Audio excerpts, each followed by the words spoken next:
dzimis 1769. gadā. Bija viens no slavenākajiem karavadoņiem pasaules vēsturē. Viņš ieviesa daudzas pārmaiņas savā valdīšanas laikā. Izveidoja Napoleona kodeksu, ieviesa reformas izglītībā, cilvēktiesības.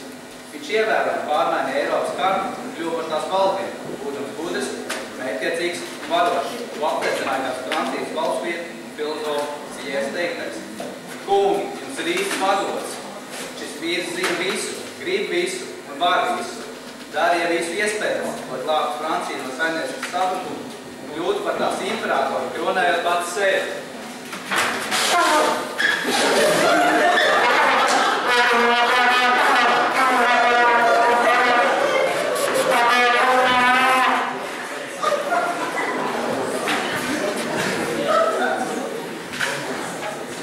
Jā, tātad, es Napoleons Bonaparts. Varbūt jūs jau redzat, ka mans vārds veido divus salikumus. Napoleona kūka, ar kuras baroju savu zirgu, tāpēc viņš ir tik spēcīgs. Protams, viņam vajag kaut ko uzdzert, lai viņam dod Bonapartu. Jā.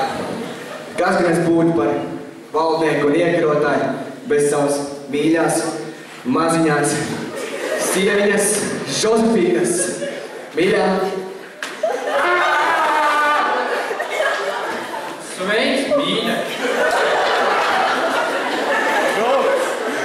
Jā.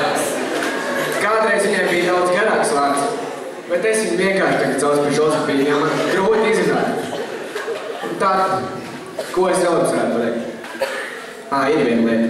Veids, kā es iekaroju, viss tās zemes, ko es iekaroju, bija tā.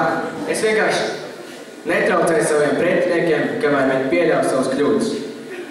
Un 21. gadsimta vēlējums būtu tāds: ēdiet kūks un dzeriet boni.